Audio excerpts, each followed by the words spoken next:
시 한 편 조금 읽어드리면서 말씀을 시작해 보겠습니다.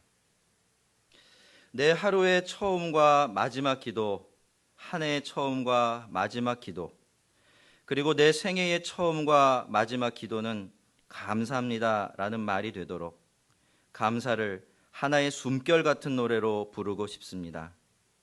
감사하면 아름다우리라, 감사하면 행복하리라, 감사하면 따뜻하리라, 감사하면 웃게 되리라. 감사하기 힘들 적에도 주문을 외우듯이 시를 읊듯이 항상 이렇게 노래해 봅니다. 모든 것을 은총의 선물로 받아 안을 수 있는 신앙 안에서 절망보다는 용기를 더 자주 선택할 수 있음을 감사합니다.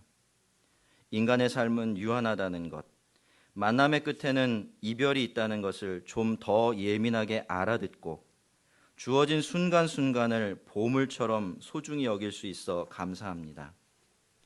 세속적인 욕심을 줄이고 영적인 갈망을 누려가는 기쁨을 새롭게 발견하여 행복합니다. 좀 더 겸손한 눈길로 사람들을 바라보고 삶을 이해하는 법을 배울 수 있게 한 크고 작은 사건들과 이름 모를 비애에도 감사합니다. 때로 나를 외롭게 하는 하나님과 말이 필요할 때 오히려 침묵하는 나의 벗들에게도 감사합니다.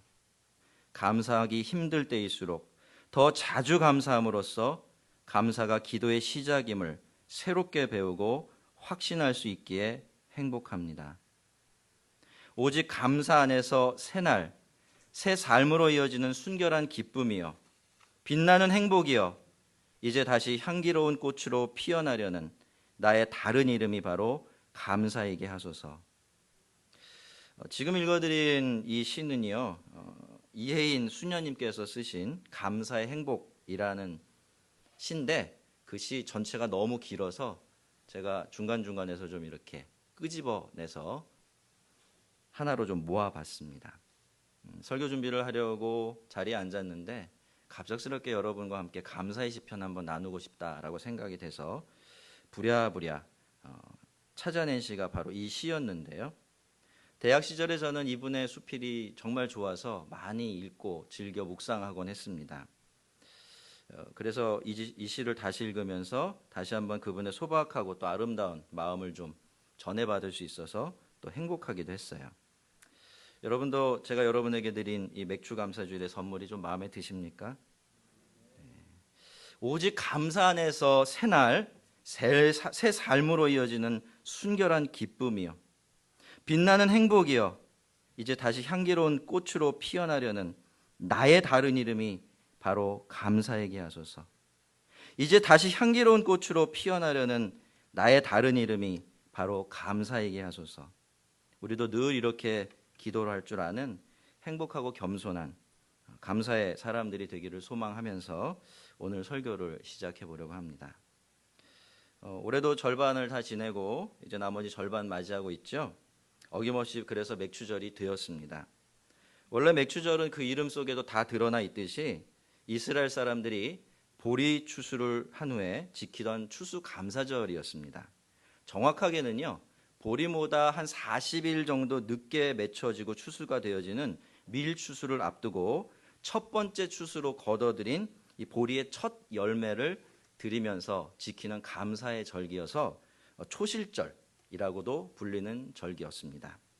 그렇게 보면 이 맥주 감사절은요, 오늘 교회가 지키는 추수 감사절과 거의 비슷한 절기라고 할 수도 있고 또 상당 부분은 두 절기가 이렇게 겹치는 부분도 있어요. 그래서 어떤 분들은 이 맥주 감사절을 지킬 필요가 없지 않냐, 지키지 말자 뭐 이렇게 주장하시는 분들도 있는데요. 그렇지만 맥주 감사절은 오늘 우리에게는 한 해의 절반을 중간 결산하면서 감사를 드리는 절기라는 점에서, 그리고 이제부터 말씀드릴 또 하나의 이유 때문에 이스라엘 백성들보다는 오히려 오늘 예수를 믿고 하나님을 섬기는 우리들에게 더 중요하고 더 제대로 지켜져야 될 그런 절기인 것 같기도 합니다. 명절, 그러니까 초막절의 마지막 날이 되었습니다. 이날은 초막절의 가장 큰 날이었죠. 늘 그래왔듯이 이날은 성전 마당에서 초막절을 마감하는 기쁨의 잔치가 벌어집니다. 초막절의 7일 동안 사람들은 금으로 된 통을 실로암 연못에서 기러온 물로 가득 채운 다음 길게 줄을 지어서 제사장의 인도를 따라 성전 안으로 가지고 들어갔습니다. 자, 이 행렬이 성전 안뜰에 남쪽에 있는 수문, 그러니까 물의 문이라고 불리우는 것에 다다르게 되면 기쁨을 표현하는 쇼페르라고 불리는 뿔나팔이 3번 울려 퍼집니다. 3번 아시죠? 왜 3번이죠? 기쁘다, 정말 기쁘다, 가장 기쁘다, 이런 뜻입니다. 그러면 순례자들이 지켜보는 가운데 제사장들이 그 통을 들고 제단을 돌았고요. 그러는 동안 성전의 성가대는 시편 113편부터 118편까지를 사용해서 만든 감사의 찬양인 할렐 찬송이라는 것을 불렀죠. 그러다가 성가대가 이제 마지막 부분, 그러니까 시편 118편을 노래하는 그 부분에 이르게 되면 모든 남자 순례객들은 버드나무와 꽃 석류나무 가지를 손에 묶어 들고서 주께 감사하라 라고 또 3번 외칩니다. 그리고 제사장들은 그제서야 물을 부으면서 여호와여 구하옵나니 이제 구원하옵소서라고 외치면 회중들은 다시 한번 처음부터 할렐 찬송을 쭉 불렀어요. 이 물은 아침 제사 시간에 매일 부어드리는 제물인 포도주와 함께 하나님께 드려지곤 했는데요. 포도주와 물은 각각 은대접에 부은 다음 여호와 하나님께 전제, 그러니까 부어드리는 제물로 드려졌습니다. 자, 이것이 유대인들이 초막절을 지키던 풍습이었는데요. 유대인들이 이런 식으로 초막절을 지켰던 데에는 다 중요한 의미와 또 이유가 있습니다. 우선 유대인들에게 이 절기는 또다시 한 해를 맞이하며 지키는 희망의 절기였습니다.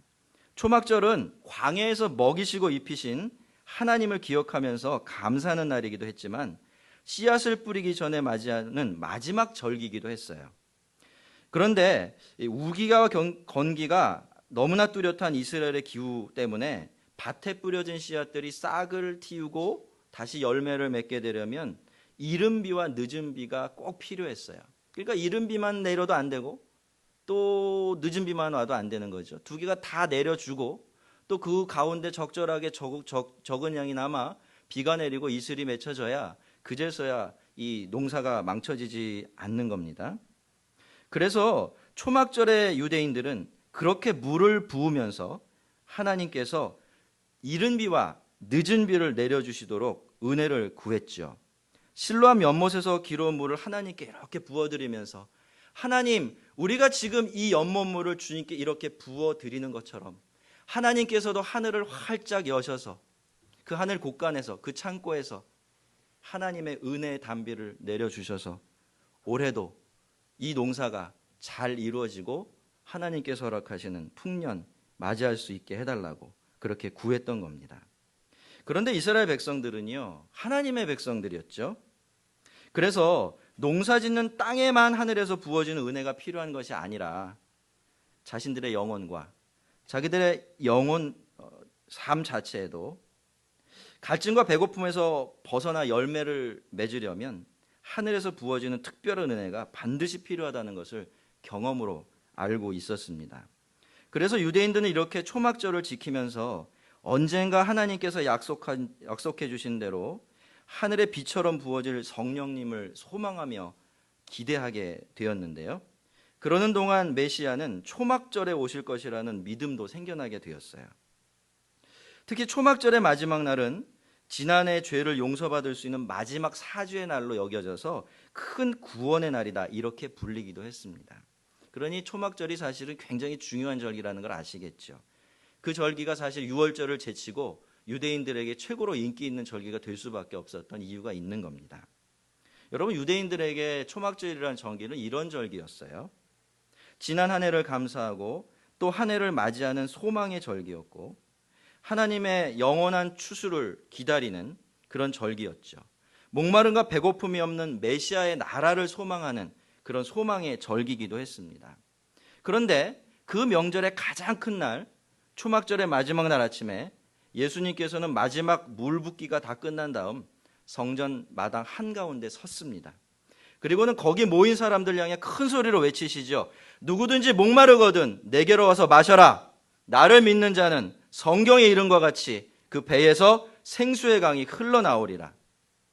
예수님은 그날 거기서 내가 바로 너희들이 수백 년 동안 실로암 연못을 가져다 부으면서 기다려왔던 진짜 이른 비와 늦은 비라고, 늘 목마르고 열매가 부족한 너희의 삶에 참되고 영원한 열매가 맺혀지게 할 영원한 강줄기라고, 그러니까 빨리 와서 나를 마시라고, 믿음으로 나를 영접하고 내가 너의 주님이 되고 왕이 되게 하라고 그렇게 선포하셨던 것입니다.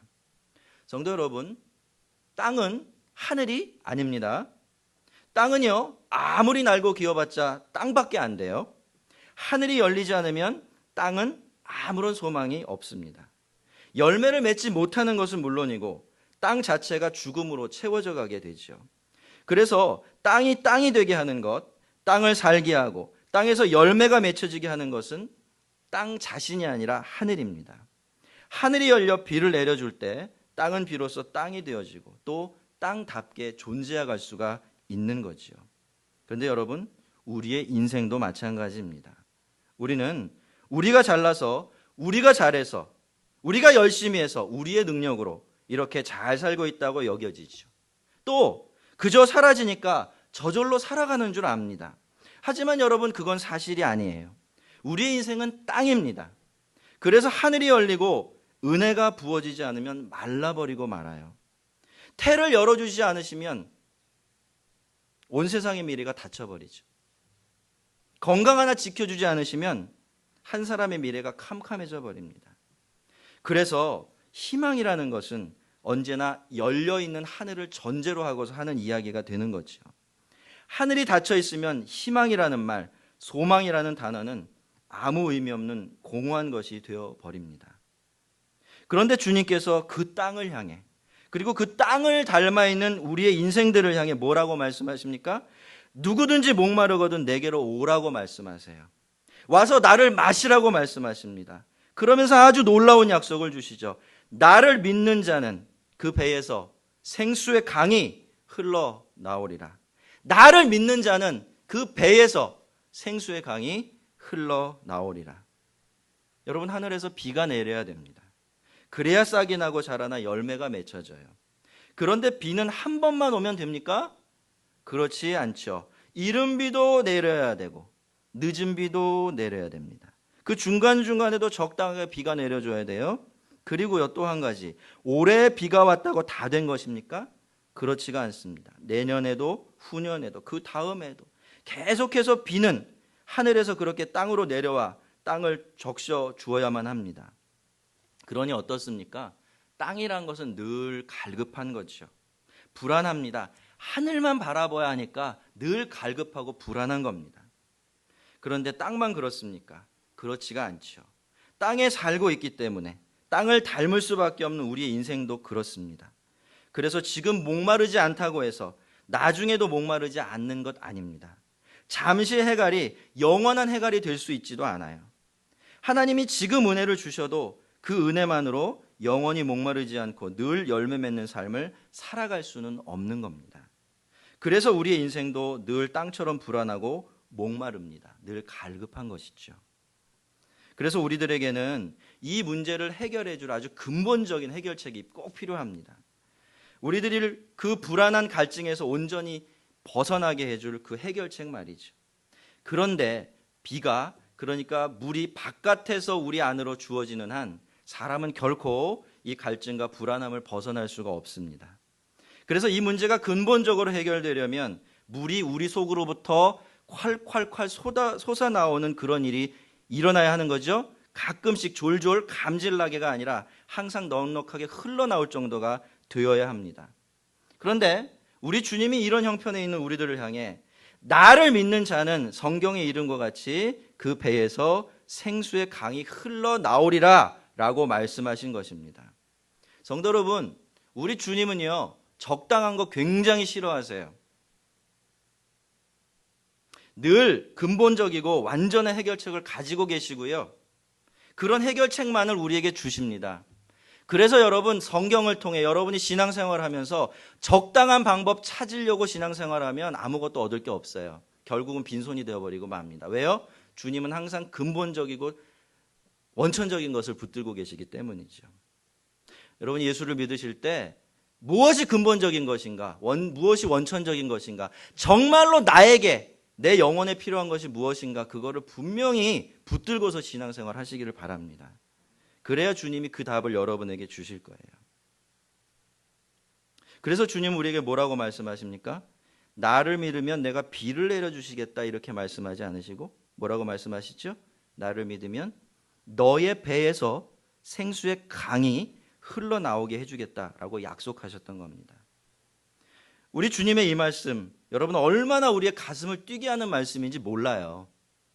제가 어제 마지막으로 설교를 준비하고 정리를 하면서 이 부분을 딱 맞아들었는데 정말 무릎을 꿇고 기도할 수밖에 없었습니다. 마음에서 눈물이 흘렀어요. 너무나 감사해서. 여러분 위해서 또 기도했습니다. 우리 성도들도. 정말 단 한 사람도 빠짐없이 주님을 믿는 성도들이 받을 수 있는 그 배에서 생수의 광이 콸콸콸콸 흘러나오는 그 복 얻고 알고 누리며 살게 해달라고 그렇게 간절히 기도드릴 수밖에 없었습니다. 자, 그런데요 성도 여러분, 좀 또 찬물을 끼얹는 것 같지만 예수님의 이 말씀 진짜입니까? 이거 믿어도 되나요? 혹시 듣기만 좋은 조금 허황된 우리를 그저 위로하겠다고 주신 그런 말씀은 아닙니까? 아니죠? 절대로 아니죠? 그렇습니다 여러분. 그런데 여러분, 만약에 그렇다면요, 지금 저와 여러분이 얼마나 대단한 이야기를 하고 있는지 몰라요. 얼마나 놀라운 이야기를 정말 아무렇지도 않게 눈 하나 깜짝하지 않고 나누고 있는지 모르는 겁니다. 자, 눈을 한번 감아보세요. 잠시 한번 여러분의 상상력을 빌리겠습니다. 여러분 천천히 여러분의 자신의 배에서 생수의 샘 정도가 아니라 비가 내리는 정도가 아니라 아예 생수의 강이 콸콸 흘러나오는 그런 광경을 머릿속에 한번 그려보십시오. 그림이 보이십니까? 안 보이셔도 어쩔 수 없어요. 자, 그러면 이번에는 카메라를 조금 위로 올려서 그러한 강물이 흘러나가고 있는 그 모습을 지켜보는 여러분의 얼굴을 한번 비춰보세요. 자, 그 너그럽고 행복한 여러분의 얼굴 보이시죠? 자, 이제 눈을 뜨시고요. 잠들면 안 되니까. 자, 성도 여러분, 이제요 더 이상은 바깥에서 주어져야만 마실 수 있는 물, 하지만 또다시 갈증나게 하는 그런 물, 그래서 늘 우리를 불안하게 하고 조급하게 만들었던 그런 물, 이제는 필요 없습니다. 이제 다시 목마를 걱정하지 않아도 되고 열매가 맺히지 않을까 불안해하지 않으셔도 됩니다. 예수를 믿으면 그렇게 돼요. 그것이 바로 나를 믿으라고 외치시면서 예수님께서 믿는 모든 사람에게 살게 해주시겠다라고 약속하신 새롭고 놀라운 인생입니다. 많은 분들이요, 자기가 소유하고 있는 것들을 생각하면서 내가 하나님께 참 많은 복을 받았다 그렇게 이야기하고 넌지시 자랑하며 살아요. 그렇지만 여러분, 우리에게 만약 이런 인생 살 수 있는 복이 있다면 그 복에 비해 본다면 그런 것들 정말 조족지열, 세 발의 피 아닙니까? 그런 복은 없는 것이나 마찬가지고 없어도 그만이 아니겠습니까? 이 자리에 있는 우리 모두가 이 복을 알고 이 복을 누리며 살아가는 정말 복받은 인생들 되시기를 주의 이름으로 축원합니다. 자, 그러면요, 도대체 믿음이라는 것이 뭐길래 우리가 예수를 믿으면 도대체 이런 어떤 일이 일어나게 되길래 우리가 이런 인생 살게 되는 것일까요? 모두 39절 한번 찾아보시고요, 함께 읽어보겠습니다. 시작. 이는 그를 믿는 자들이 받을 성령을 가리켜 말씀하신 것이라. 예수께서 아직 영광을 받지 않으셨으므로 성령이 아직 그들에게 계시지 아니하시더라. 하나님께서는 요한복음을 읽는 사람들이 그러면 왜 나는 예수를 믿는데 배에서 생수의 강이 흘러나오지 않는가? 나는 그런 인생 왜 살아가지 못하는가? 궁금해하시고 더러는 낙심하게 될 것도 잘 알고 계셨어요. 그래서 그런 사람들을 위해서 예수님의 이 말씀 전체가 예수님께서 영광을 받으신 후에 사람들에게 부어질 성령님에 대한 말씀이라는 설명을 덧붙여 주신 겁니다. 그러니까 예수님께서는요, 우리가 예수님을 믿어야만 성령을 받을 수 있는데, 잘 들어보세요. 예수를 믿어야만 성령을 받을 수 있는데, 성령을 받게 되어지면 그 배에서 생수의 강이 흘러나오는 그런 인생 살게 된다라고 말씀하신 겁니다. 열쇠는 그러니까 믿음이 아니죠. 열쇠는 믿음이 아니라 성령님이에요. 믿음을 통해 성령님이 부어져야 우리는 비로소 그 배에서 생수의 강이 흘러나오는 그러한 목마름이 없는 삶 살게 되는 겁니다. 그런데 예수님께서 이 말씀을 하셨을 때는 아직 예수님께서 영광을 받기 전이었어요. 그래서 아직 성령님이 성도들 안에 거하고 계실 수가 없었어요. 그때는 예수를 믿어도 그래서 그 복 충분하게 누릴 수가 없었지만 드디어 예수님의 말씀, 이 복된 말씀이 100% 이루어질 때가 왔습니다. 자, 사도행전으로 한번 가보겠습니다. 쭉 넘어가 보시고요. 다들 찾으세요. 사도행전 한번 가보겠습니다. 못 들은 척 하지 마시고 빨리 찾으세요. 2장 1절입니다. 사도행전. 우선 1절부터 4절까지 우리가 목소리를 맞춰서 한 목소리로 읽어보겠습니다. 시작. 오순절날에 이미 이름에 그들이 다 같이 한 곳에 모였더니 호련히 하늘로부터 급하고 강한 바람 같은 소리가 있어 그들이 앉은 온 집에 가득하며 마치 불의 혀같이 갈라지는 것들이 그들에게 보여 각 사람 위에 임하여 있더니 그들이 다 성령의 충만함을 받고 성령이 말하게 하심을 따라 다른 언어로 말하기를 시작하니라. 아멘. 자, 한 장 더 넘기시고요. 성경에 따라 좀 다르겠습니다만 44절로 갑니다. 2장 44절. 44절부터 47절까지 이번에는 좀 바꿔서 한 절씩 교독합니다. 저부터 읽고 여러분 읽고 이렇게 하겠습니다. 자, 믿는 사람이 다 함께 있어 모든 물건을 통용하고 날마다 마음을 같이하여 성전에 모이기를 힘쓰고 집에서 떡을 떼며 기쁨과 순전한 마음으로 음식을 먹고 하나님을 찬미하며 또 온 백성에게 친송을 받으니 주께서 구원받는 사람을 날마다 더하게 하시니라. 아멘. 자, 우리는 여기 44절에 나오는 이 교회에 대한 말씀을 보면서 늘 모든 교회가 마땅히 본받아야 될 모범으로 삼고 이런 교회를 그리워하지요. 하지만 그렇다면요, 왜 그때 교회 그때 성도들은 그렇게 할 수 있었는지 그 진짜 이유를 생각해 보려고 하지는 않는 것 같아요. 그냥 그 교회 담자라고 이야기만 하죠. 근데 여러분 어떻습니까? 이렇게 두 말씀 같이 놓고 보니까 좀 더 큰 그림이 보이지 않으세요? 여러분 여기 나오는 교회 모습은 그냥 교회 모습이 아니죠. 그냥 성도들의 모습도 아닙니다. 여기 나오는 성도 교회는 어떤 교회죠? 성령 충만한 성도들의 성령 충만한 교회예요. 그들이 자신의 힘과 결단으로 그런 교회를 만든 것이 아니라 그들에게 성령이 임하게 되어지니까 물론 그들도 그 성령께서 인도하시고 가르치신 대로 순종했겠지만 그들이 속해 있는 그 교회가 그런 교회가 된 겁니다. 제가 오늘 교회 이야기를 하려고 이 말씀 드리는 건 아니에요. 자, 우리가 다시 예수님의 말씀을 한번 되돌아가 보면요. 예수님께서는 우리가 성령을 받게 되면 그 성령님께서 우리 안에서 흘러나가는 생수의 강이 되신다라고 분명하게 말씀하셨습니다. 그러니까 성령님께서 우리의 갈증을 근본적이고 또 근원적으로 해결해 주시는 거죠. 그런데 그렇게 되면 어떻게 될까요? 그렇게 되면 어떻게 될까요? 우리 안에 갈증이 없어져요. 불만과 불평이 없어지는 거죠. 꽉 차 있는 상태가 돼요. 그러면 어떻게 될까요? 이제는 더 이상 내 것을 내 것이라고 고집할 필요가 전혀 없어집니다.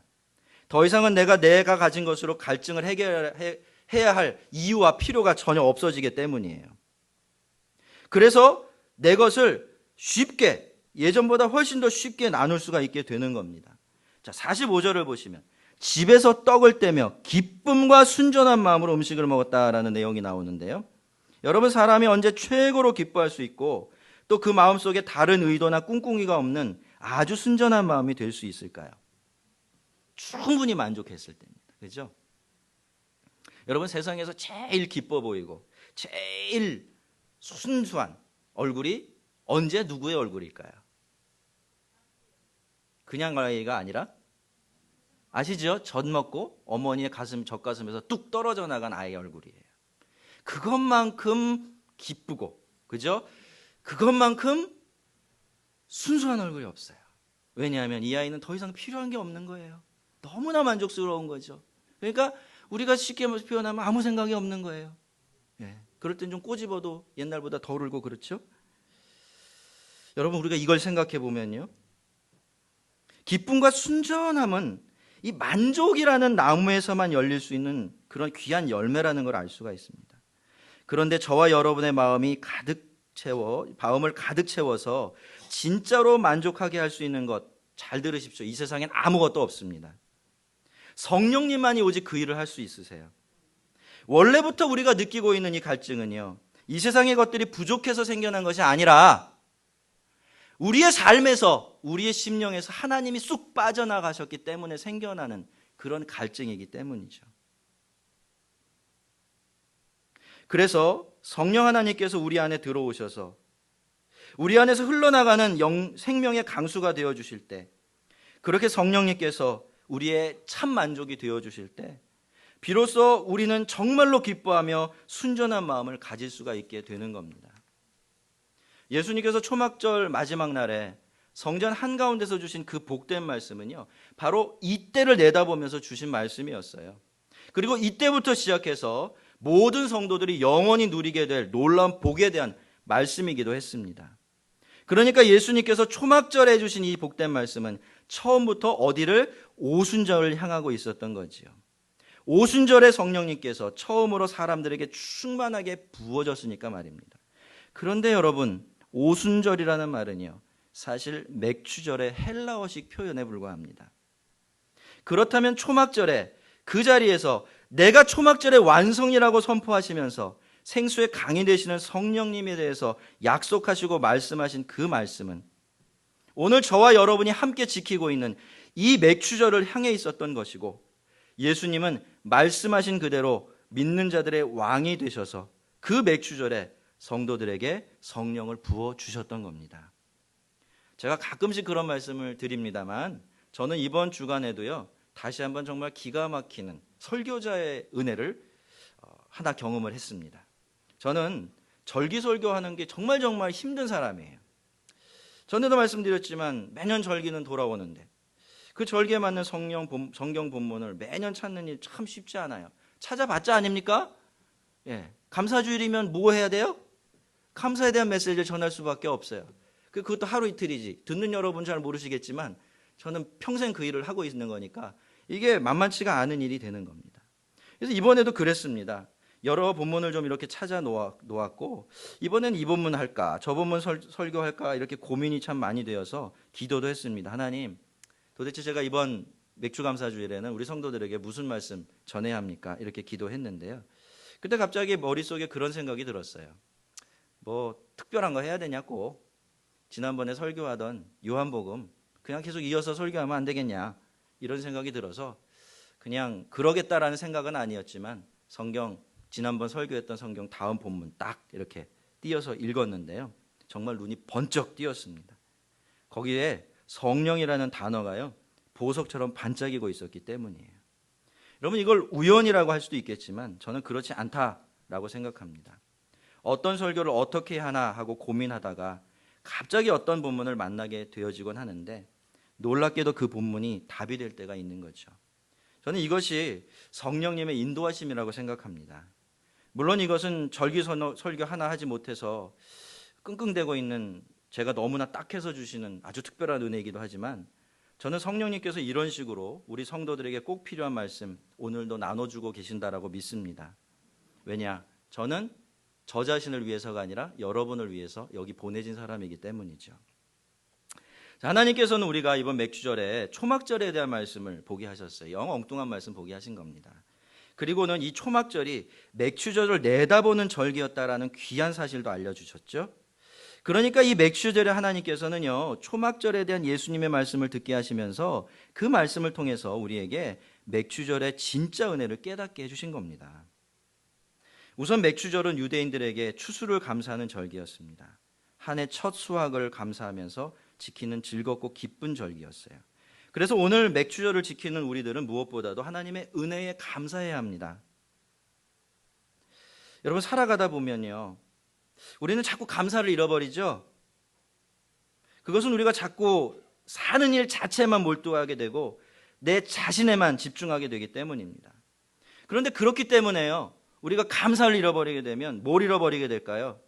감사만 잃어버리는 것이 아니라 안타깝게도 하나님을 잃어버리게 됩니다.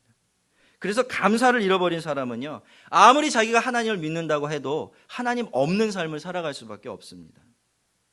그래서 한 해의 절반을 보내고 나머지 절반을 맞이하는 이 절기에 지난 반년을 되돌아보면서 내게 없는 것, 아직 주어지지 않은 것, 그리고 내 심에 차지 않는 것들에 마음을 빼앗겨서 보지 못하고 깨닫지 못했던 은혜를 헤아리면서 감사하는 일이 우리에게 꼭 필요해지는 거죠. 그 감사를 통해서 우리는 다시 하나님이 계시는 삶 되찾을 수 있습니다. 맥추절은 이스라엘 백성들이 매년 지키는 절기였습니다. 그렇다면 여러분, 그들이 매년 풍년을 맞이했기 때문에 해마다 이 절기 지켰을까요? 아니죠. 풍년도 있고 흉년도 있었을 겁니다. 하지만 그런 것과 전혀 상관이 없이 이스라엘 백성들은 이 감사의 절기를 지키고 또 지켰죠. 그렇게 그 감사를 통해 자기 자신을 찾고 또 하나님을 찾아갔던 것입니다. 여러분 중에 그러실지도 몰라요. 아유, 감사할 게 없어요. 6개월 동안 아무리 뒤지고 또 뒤져봐도 하나님께서 나한테 잘해주신 것이 없는 걸요. 정말 없습니까? 그럼 여러분 어떻게 살아 계세요? 정말 없지 않아요. 우리가 다른 것 보느라고 있는 건 못 보기 때문에 그렇습니다. 여러분, 그게 무엇이든 그것이 많든 적든 지난 6개월 동안 우리는 하나님께서 우리에게 주신 것들로 살아왔고요. 앞으로 6개월 동안도 어김없이 그렇게 살아갈 것입니다. 믿습니까? 그러니 우리는 우리의 첫 열매가 크든 작든 많든 적든 우리는 그것을 붙들고 감사할 수 있고, 감사를 되찾게 되면 하나님도 더불어 되찾을 수 있게 되는 겁니다. 하지만 감사는 맥추절의 완성이 아닙니다. 맥추절의 완성은 성령 충만이에요. 그래서 우리는 이 절기를 맞이할 때마다 하나님께 감사도 드려야 하고 나머지 6개월을 살아갈 은혜도 간절히 구해야 되지만 꼭 성령님을 다시 생각하면서 다시 성령 충만의 은혜를 구하는 자리로 나아가야 합니다. 성령님만이 나의 배에서 흘러나가는 생수의 강이 되어줄 수 있는데 그 은혜가 있어야 내가 살고 이 세상을 살리는 불안한 갈증이 없는 풍성한 열매 맺는 삶을 살게 되기 때문입니다. 또 그가 수정같이 맑은 생명수의 강을 내가 보이니 하나님과 및 어린 양의 보좌로부터 나와서 길 가운데로 흐르더라. 강 좌우에 생명나무가 있어 12가지 열매를 맺되 달마다 그 열매를 맺고 그 나무 잎사귀들은 만국을 치료하기 위하여 있더라. 이 감사의 절기 그리고 성령의 절기에 요한계시록 22장의 이 말씀으로 저는 여러분을 축복합니다. 꼭 성령 충만하시고요. 늘 성령 충만하시기를 바랍니다. 성령님께서 여러분의 배에서 콸콸콸 흘러나가는 영원한 생명생수의 강이 되어주시기를 진심으로 축원합니다. 그래서 우리 모두가 목마름을 모르고 흉년을 모르는 그런 삶을 사는 천국 곳간에 알곡이 되게 해주시고 그 열매로 세상을 배부르게 하는 복된 인생 되시기를 주의 이름으로 축원합니다.